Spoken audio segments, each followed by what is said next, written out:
Africa की नदियों और झीलों के किनारे एक ऐसा जानवर रहता है जिसे देखकर शायद आपको लगे कि यह सिर्फ एक शांत और भारी भरकम शाकाहारी है, लेकिन इस विशाल शरीर के पीछे छिपी है जबरदस्त ताकत, बेहद मजबूत जबड़े और एक ऐसा स्वभाव जो इसे अफ्रीका के सबसे खतरनाक जानवरों में शामिल करता है। यह है हिप्पोपोटामस। जिस जानवर को हम अक्सर पानी में शांत होकर तैरते या आराम करते हुए देखते हैं, वहीं जरूरत पड़ने पर लायन, क्रोकोडाइल और दूसरे जानवरों के लिए भी गंभीर खतरा बन सकता है। लेकिन आखिर हिप्पो इतना खतरनाक क्यों है? क्या यह सच में अफ्रीका का सबसे डेंजरस हर्बिवोर है? और पानी में रहने वाला यह विशाल जानवर जमीन पर कितनी तेजी से हमला कर सकता है? आज की इस डॉक्यूमेंट्री में हम जानेंगे हिप्पोपोटामस की असली ताकत, उसका व्यवहार, उसके खतरनाक टेरिटोरियल फाइट्स और प्रेडेटर्स के साथ उसके इनक्रेडिबल एनकाउंटर्स के बारे में। हिप्पोपोटामस को देखकर सबसे पहले जो चीज ध्यान खींचती है वह है उसका विशाल शरीर। एक अडल्ट हिप्पो का वजन कई हजार किलोग्राम तक पहुंच सकता है।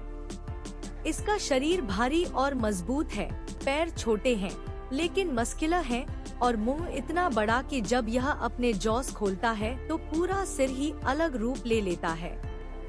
हिप्पो के बड़े केनाइन और इंसाइजर टीथ सिर्फ भोजन के लिए इस्तेमाल नहीं होते, ये उसके सबसे महत्वपूर्ण वेपन्स में से हैं।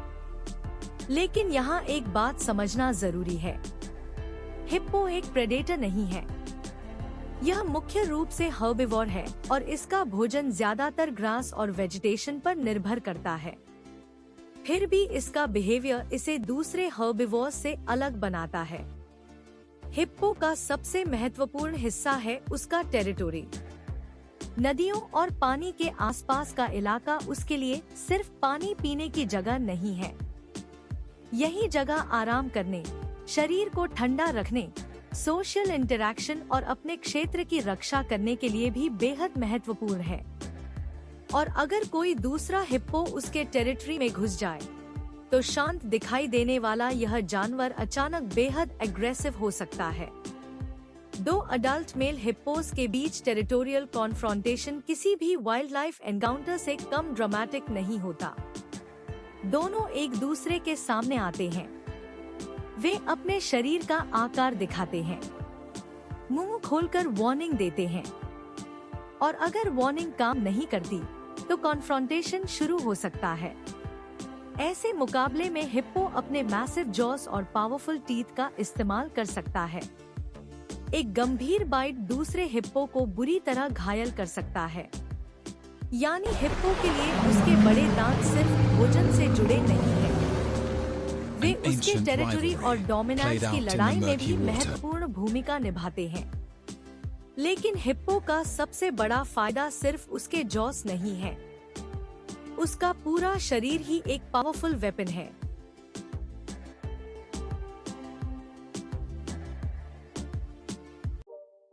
अब सवाल आता है कि क्या लायन जैसे प्रेडेटर्स हिप्पो पर हमला कर सकते हैं?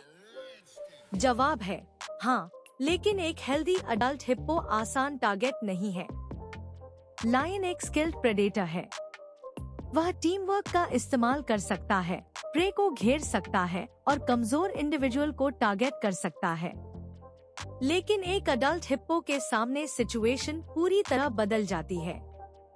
एक भारी भरकम शरीर, विशाल जॉस और मजबूत टीथ के सामने लायन को बहुत ज्यादा रिस्क लेना पड़ सकता है।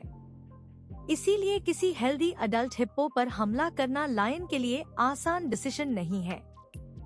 लेकिन अगर हिप्पो घायल हो, बहुत छोटा हो या पानी से दूर अकेला मिल जाए तो सिचुएशन बदल सकती है।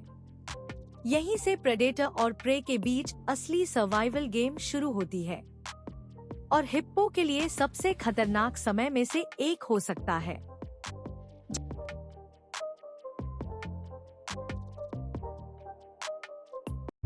जब उसके बच्चे आसपास हों, हिप्पो काव्स अपने बड़े माता पिता की तुलना में ज्यादा वल्नरेबल होते हैं। माँ अपने बच्चे के बेहद करीब रह सकती है और खतरा महसूस होने पर डिफेंसिव बिहेवियर दिखा सकती है। अगर कोई प्रेडेटर काफ के करीब आता है तो मदर हिप्पो का रिएक्शन बेहद एग्रेसिव हो सकता है। क्योंकि वाइल्ड लाइफ में बच्चों की सुरक्षा के लिए माता पिता कई बार अपने लिए भी बड़ा रिस्क लेने को तैयार होते हैं। अब आते हैं नाइल क्रोकोडाइल पर, एक ऐसा प्रेडेटर जो हिप्पो के उसी हैबिटेट में रहता है। नदियों में क्रोकोडाइल और हिप्पो अक्सर एक ही क्षेत्र शेयर करते हैं और देखने में ऐसा लग सकता है कि ये दोनों हमेशा एक दूसरे के दुश्मन होंगे, लेकिन वास्तविकता थोड़ी ज्यादा कॉम्प्लेक्स है। एक अडल्ट हिप्पो क्रोकोडाइल के लिए आसान प्रे नहीं है। इतना बड़ा और पावरफुल एनिमल क्रोकोडाइल के लिए गंभीर खतरा बन सकता है, लेकिन न्यूबॉर्न हिप्पो काव्स की स्थिति अलग है।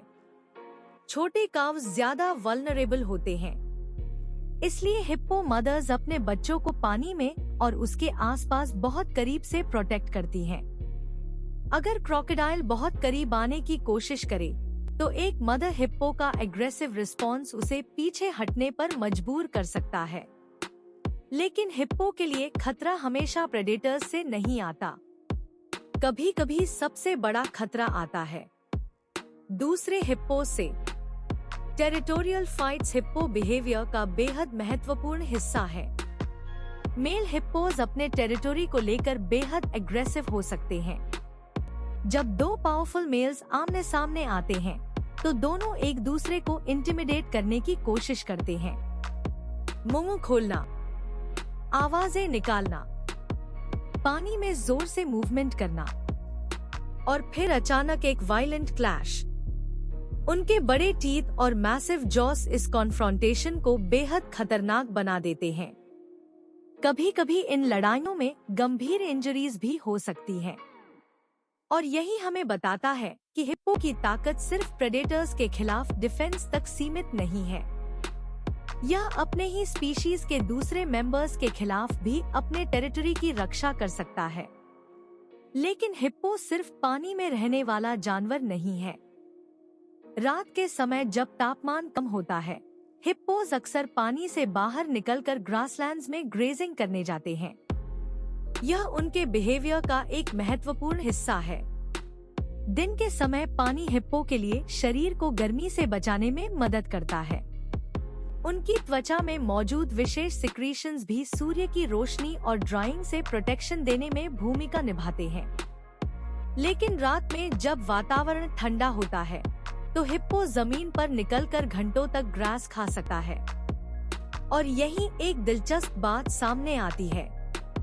इतना भारी जानवर होने के बावजूद हिप्पो जमीन पर सरप्राइजिंगली फास्ट हो सकता है।